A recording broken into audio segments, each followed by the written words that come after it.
Lippitt, owner of the Hill Street Group and host of Communication is an Art, the podcast. I'm a communication strategist, a public speaker, and a leadership trainer.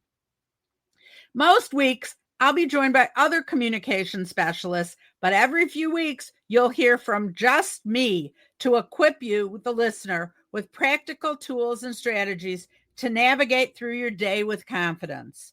These podcasts are always non-scripted and conversational. So let's dive into this together.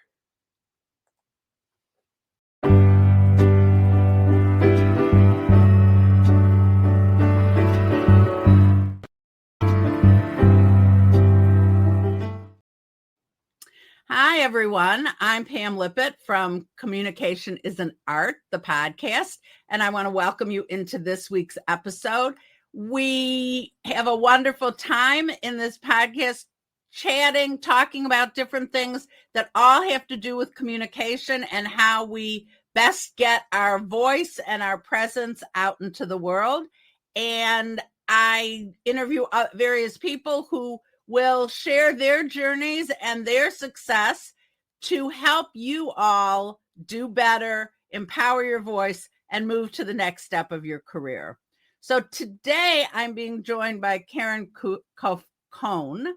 She and I actually kind of passed by each other in high school. We knew each other a little bit through the drama department. I'm going to talk to you about that when we get online with Karen. And so we will dive in and get going now. I'm really looking forward to talking with Karen about communicating authentically and ethically. So welcome, Karen. How are you? Oh, God, I'm so good. I'm so glad to be here. This is great. Well, you know, it's interesting because our lives kind of overlapped in high school a little bit. We were both involved in the drama theater department, you more on stage, me more backstage. But really, it wasn't until the last few years that we reconnected, intersected again. As adults, as grown-ups. I wouldn't go that far. Adults, not grown-ups. I'm not looking to be a grown-up so fast. Okay. But Karen is joining us. Karen Cohen is joining us. She is a PR expert in the area, and she is going to be talking to us today about communicating authentically and ethically. And authentically, I think everyone should do. That's the point of this podcast, is to be conversational and speak authentically. But ethically, I love that you included that in your title, because so many people take that for granted or don't even consider that. So with that, welcome. Tell us a little bit about your background, yourself, and how we got to this point in life. Well, thank you, Pam. How did I get to this point in life? It was a very circuitous process. As you mentioned, I started out in high school very involved in the theater. I thought that was going to be my life. Oh. And in a way, I will make a point in a little bit that communication is very much like theater. It is an art form. It's an art and a merging of art and the communication science. So I went to Michigan State. I graduated from Michigan State with a BA in theater, a minor in psychology. Good things for the business that I'm in right now. And that actually took me to New York, where I had a little bit on a soap opera a few times. How do I not know that? Wait, I have to interrupt you now. Okay, like people know soap opera girl. What soap opera were you on? One Life to Live. No. Seriously. But it was very small. If you blinked, you missed me. It was a great experience. It was so much fun. I felt like such a big shot, I had my wardrobe and it was fun. And the way I kind of had that opportunity was because I did a little summer stock the summer before. And I met a young man whose father was involved. He was a director of one of the soaps. And, it's like all about who you know a lot of times. Absolutely. So, so I had that opportunity, which was great. And, I will be honest, there does come a point where you have to ask yourself, is this really a realistic career? Am I going to make a living acting? And so I did some thinking and some hard evaluating, and I started to make a transition to other industries that I felt like I could still use some of my skills in the theater and communicating in a different way. So I got a position with a magazine, American Health Magazine in New York, which was bought by Reader's Digest after many years. It was also a conglomerate of magazines that also owned Psychology Today. And it was at the mid 80s when the health craze was exploding. So the magazine was very successful. And I was working for the editor-in-chief, who was a Rockefeller by marriage. Wow. So some of our editorial meetings took place in the Rockefeller estate, which was really fun. And he had me promote, not that I knew anything about PR or promotion. I was like an assistant, sort of. And the magazine did not have a PR department at all. Wow. It was a different time. Yeah. And I'm hearing a little bit of a feedback, but I'm just going to say that. So I don't want the recording to be annoying to anybody, but okay. So anyway, no PR department at the magazine. So I was identified as somebody who could make a few phone calls. So I did. I made some calls to TV stations. In those days, you could actually pick up the phone and call a producer of a national television show and get them on the phone. I had the opportunity to, and I knew nothing. I had a book. I think it was called PR Contacts. It was one of these really thick books with like a 3-ring binder. It had all these different names because, of course, nothing was online. Right. Nothing was digital. And I started looking for the Today Show and this show and that show. And I was promoting the magazine. My goal was to promote the magazine and to promote different writers who wrote for the magazine. So I had a few incredible hits, the Today Show and the Phil Donahue Show. So my Phil Donahue story is a little funny. Phil Donahue in those days, I'm really dating myself, but was really a big deal pre-Oprah. Sure. So he was the show, the talk show of the era. And I called and I pitched the producer of how, what did I know? How we had this great writer, and our editor-in-chief was this really cool guy. He married into the Rockefeller family. He had a great pedigree. He worked for Time Magazine. He was there when Lee Oswald was shot. He was there covering that. Wow. So he would be a great person to have on the show. I went out to lunch one day. I'm doing my work. And so I went out for lunch and came back and I got one of these while you were out pink slips. Those? Again, those? For the people in the world who are under 50. Right. That used to be the kiss of death on your desk when you came back to a pile of those Oh, yes. pink slips with spaces to fill in the lines of who you miss talking to. Right. And it's kind of like you're in your email inbox, right, in a way, but it was all by the phone, all by telephone. I got a pink slip while you were out slip that said, Donna, name, Donna, last name, Hugh called.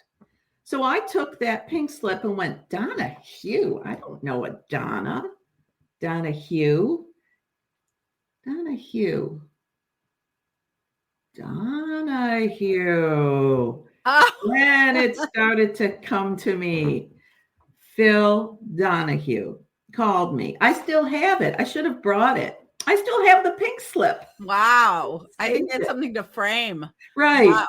Wow. And so, long story short, and here's where the learning piece comes in. I spoke with him. He said he'd love to have our writer on. He's flattered that, he would want to come on to our show, his show, and he'll have the producer set it up. Okay. And even in my very sort of nascent beginnings in public relations, I knew this was important. This was big.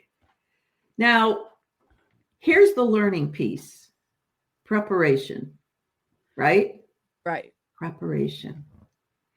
I started with a bang in public relations with a national talk show. And I did not prepare for that interview at all. Oh. I did not understand. Getting the interview is just the beginning. It's just the beginning.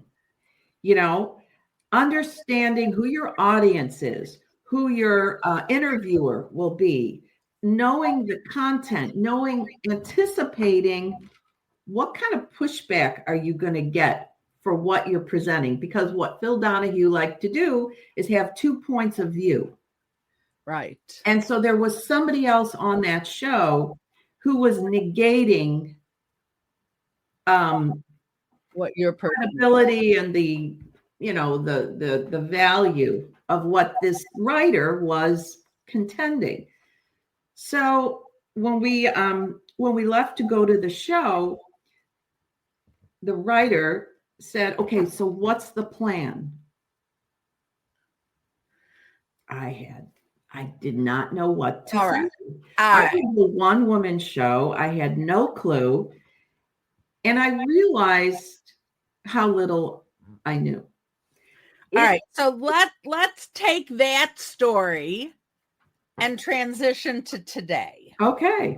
Right. So now you have done your homework. You know what you're doing. You have your own firm that has clients. And so obviously, and I have to say, the first business I bought, or the teeny little business I bought, was a direct mailing company. And I too knew nothing about what I was doing, except that people were calling me and saying, can you do my mailings? And I called, and we all do what we need to do. I pretended I was somebody's assistant, probably someone's secretary in those days, and said, I'm supposed to ask these questions. I don't know where to start. Can you help me? And I called different mailing houses and literally wrote a vocabulary list for myself. And boy, the next week I sounded great. You do what you got to do. We do what we do, and we move forward. And this was all without the internet, though. Yeah. I was very early on to the internet.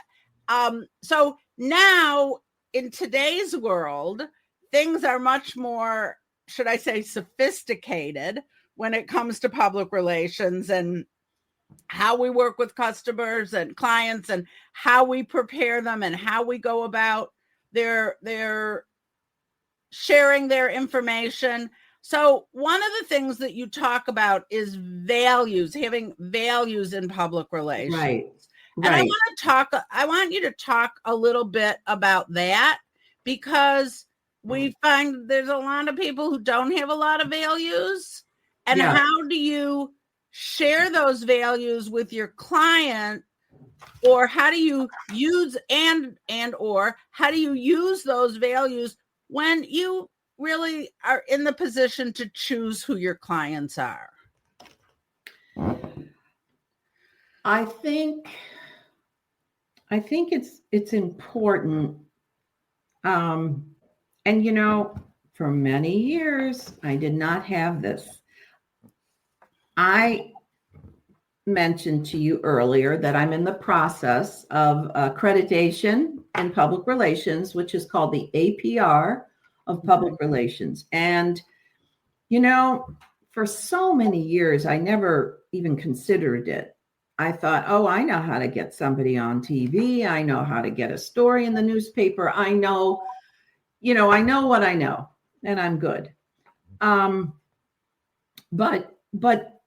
it never in my career did I know that you really need to set down some very specific sort of ethical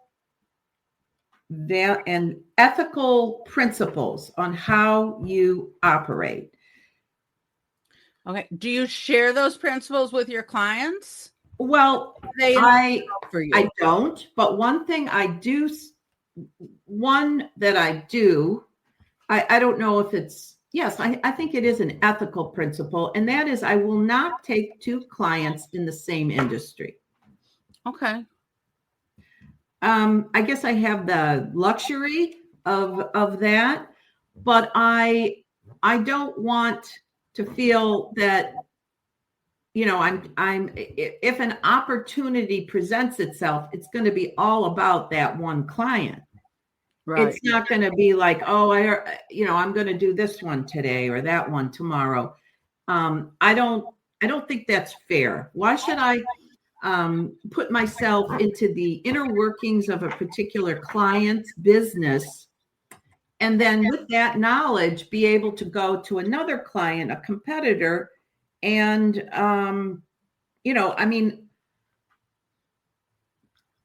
of course, I would never, it doesn't happen. So it doesn't even matter how I would manage it. I don't do it. It's just not the way I operate. So the question then is, because we're talking about communication as an art, right? And so right. these are the art parts of public relations, the communicating. Do you let your client, like potential clients, know on the way in that this is my methodology? I only pick one. So you are communicating your principles exactly with at your the front end. With potential clients. Absolutely. And I think that laying down those kind of principles makes it clear for everyone. Everyone knows what to expect. Everyone knows what will happen and won't happen. Right. Exactly. And that is so important just in all business ethics, to not be surprised, right? I hate surprise. Right. I love surprises. You want to make me a surprise party? I had one last year for my birthday. I loved it. But don't surprise me at work. I totally agree with you, Pam. And, one of the, I guess you could call it PRSA, Public Relations Society of America, which is I am a member. One of those values that I adhere to is independence. The idea of independence, and that is,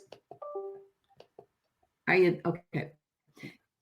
is that you can,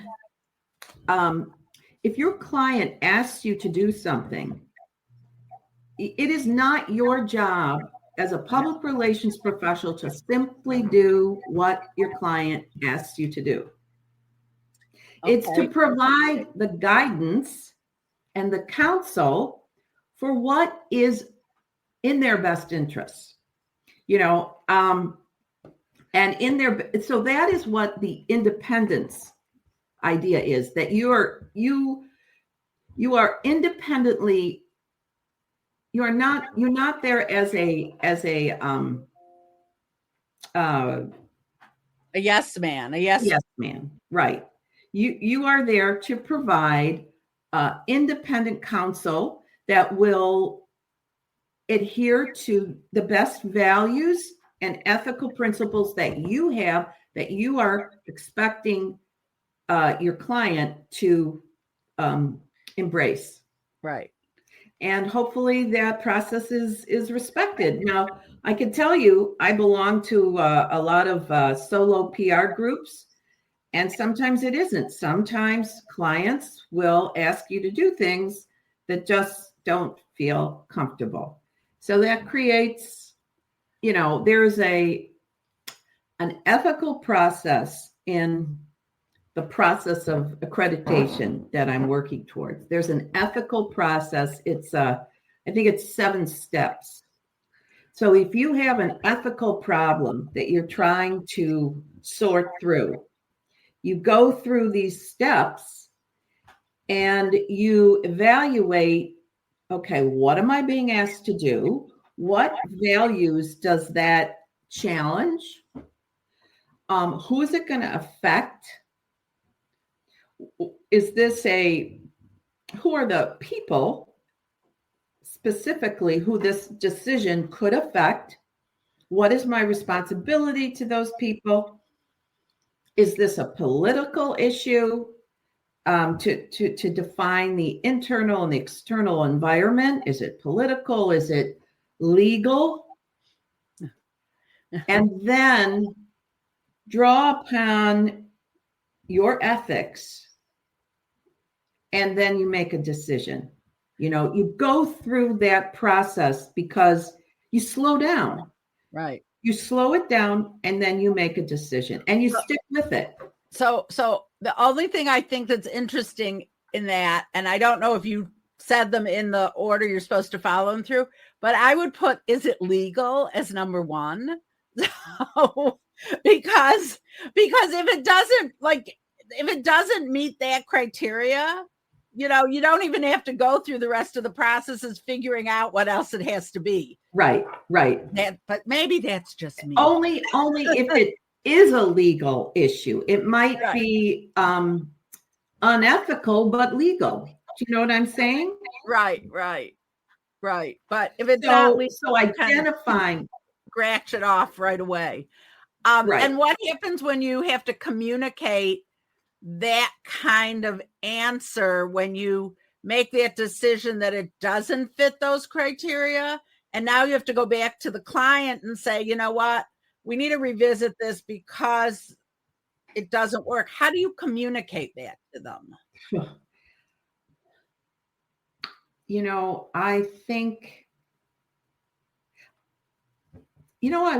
I will tell you, it's not easy. It's not easy. But one thing I would say that will help in that process is starting the communication process with a client at the beginning. At the beginning, when you start a relationship, a contract with a client, if you explain how you work, right, and that there may be times that what you want me to do does not fit the best practices for ethical public relations. And I'm going to tell you that, so the expectations are set at the beginning of that relationship.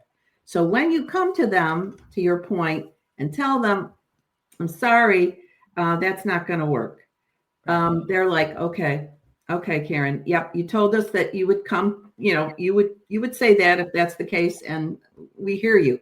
And hopefully, your counsel to them is valued enough that they are going to follow your advice. Right. You're part coach almost. Right. Like you're almost educating as well as producing the direct, it's part of I think what I'm hearing is that part of it's doing the actual work and getting the client where they need to get and getting those things, those A, B's, and C's accomplished. But a lot of it is not just hand-holding, but educating along the way. So you never get to that critical, you never told me. Right. Spot. Yes. I mean, I work by myself, but it is, I can't find it in my notes exactly, but it is considered that the public relations professional in any organization is the ethical voice of the company. So they're the ones that have to hold the company accountable to that standard, because the CEO, I'm not saying that they would or wouldn't, Right. they may, but it falls on the public relations professional to be that independent voice, not a yes man or woman, Right. but to be that voice that reminds everybody of what works. Now, another part of it, and another part of it is, copyright issues, privacy issues. There's so many things that you have to be aware of as a public relations professional. It's not just publicity. A lot of people, the word PR, let me say this, that PR, the word PR is very synonymous with publicity. Publicity is what we call like a one-way communication model. Okay. Public relations at its very highest level is two-way. So you're speaking to audiences, but you're listening to them as well. And that takes your company or your product or your campaign to a higher level, because it's two-way communication. And that's how you get to change behavior and opinions, and you move people to action by listening to and you meet them in the middle. I did a focus group a couple weeks ago, and I didn't like anything. But you know what? No, there were a few things I liked, but I just didn't think the message was getting across. I didn't think it was reaching the audience they wanted to reach. It was much more driven by, perception than reality. We can talk offline about what it was, but but they brought me into this focus group to give my honest opinions, right? So you were a participant? I was a participant in okay. And so, but I kind of felt a little bit like that I was being too honest. But that's the goal when you talk about listening. If you don't give the proper feedback, so as a client and as the PR person, if you're not giving feedback to each other to reach that spot, right? I always say the first idea is never the best idea. And if you stop at the first idea, you're going to lose out on what is the potential. Totally agree. And so it's one of when I work with companies on leadership models and different ideas. And I just read a study it was a really interesting study. It was about, how they have whiteboards and everybody's going to throw up their ideas. This study said that even that is influenced by the biggest voice in the room. And that a better model is everybody submit to whoever's running the meeting their ideas in advance, because then they have no names attached to it. People don't get quiet or loud, because if the person who always gets people are dominating. Right. And I thought that's really interesting, because we do so many whiteboard exercises when we communicate. We do. I'm now talking to companies about doing it differently and having a different idea. Pam, there is a organization or a platform, I should say, called Mento. Are you familiar with that? Oh, not. Or maybe it's menti.com. Uh-huh. And I think I was I don't know if I was in person at some event or doing something online, like watching someone. So I learned about that resource. And what that resource is a live interactive survey or interactive vehicle, I guess you could say, Right. during a webinar or during a lecture, so you can get immediate feedback from people. And it sounds like that would be an amazing tool when you're like brainstorming things, so that whiteboard gets like loaded in with everybody's, digitally Right. information or contributions. And they don't know what other people are going to say. Oh, it's all about them. And that kind of a platform, you can ask them questions. There's it's really interesting. Menti, I believe it's menti.com, menti.com. We'll have to look at that. Yeah. Those are all like different leadership tricks to make sure that everyone in the room feels equal. Right. Because how many rooms have you been in when you do not feel equal to the voices around you?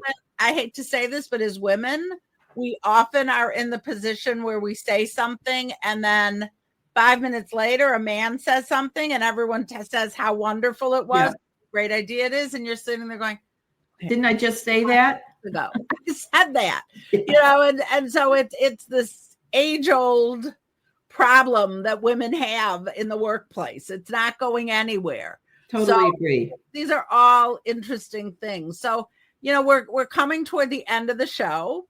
I think we could go on and on. I got some other things to talk about. Yeah, I'll have to have you back to talk about them. So, but as we kind of wrap up, if you were talking to a company who's just at the point of hiring a PR firm or a PR agent, what advice would you give them in making the decision on who to hire? Well, I think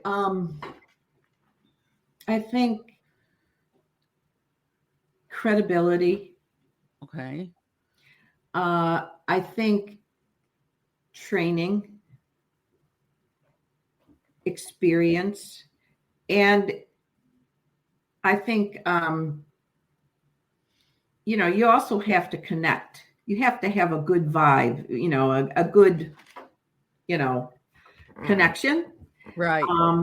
Because that is the dynamic that you're going to work in. If it doesn't feel right, if it feels a little awkward, if like a client is dominating the conversation, or the PR person is too pushy, those dynamics are not going to go away. So it has to feel right, just like a friendship,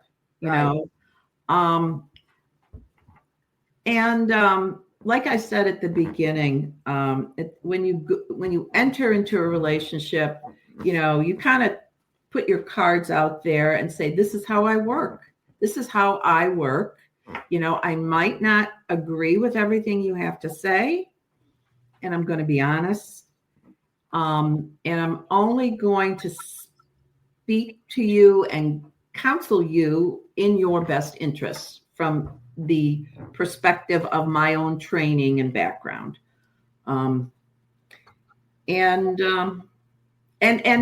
Another thing that I believe it's important to do is to give prospective clients and clients an idea of how public relations works. This is what you can expect. This is, because sometimes people start out, they have no idea. They've never worked with a public relations firm. So it's important to understand, to explain how the dynamics of this relationship works. So, we go back to communication is an art. And one of the things I'm trying to do is interview people in all different aspects But the reality is that in most businesses and most organizations, if you're not communicating the right way, it undermines the outcomes, right? And so I say there is communication everywhere. Absolutely. And we all better get good at it because we want the outcomes to be successful. Absolutely. Yeah. I totally agree with you. And that, circling back to the beginning of when I was talking about being in the theater, I look at communication as an art, as, the art, well, is the skill, but it can be artistic as well. Here we are on a platform where we're speaking with each other, a visual video platform. So it's a little bit of film and movies. It's a little bit of a script when you're writing a story or a press release. So, and the bottom line is you want to capture people's attention ultimately. Right. So there's a lot of different ways to do that. And you use those artistic, tools to do that. Right. So I will say, I just want to say, for those of you listening right now, this is a good way to segue to, you can see the uncut version of all the podcasts on my YouTube page. Communication is an Art on YouTube, and you will hear a little bit more edited, cleaned up version, but not really much. I don't really pull much out right now. And so it's an opportunity to have the conversation. When we were doing the pre-work, Karen said to me, well, I didn't prepare. And I said, good, because, because I thought if you know what you do, you've been preparing for your entire career. Totally, Pam. You're absolutely right. Prepare. And if you're like working with someone and they don't know the basic answers, that is also a red flag.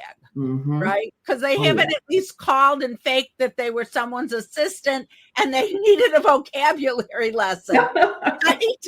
So we all do those things to get ahead. So you've got to start somewhere, right? Everybody does. There's something there to be had. It gives you the opportunity to move ahead.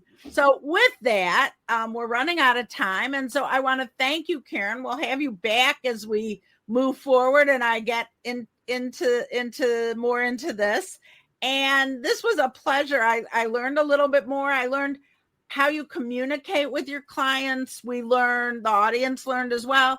We learned how you choose the right opportunities and the right people, and how you listen to that authentic voice and that ethical voice, right, as you're working with someone. Absolutely. And so those were really 3 great takeaways for all of us. I ask that, if you like this, listen to more, subscribe to my podcast, Communication is an Art, and you'll get more information. So thank you very much, Karen. My pleasure, Pam. This was a lot of fun. Bye-bye now. Bye-bye.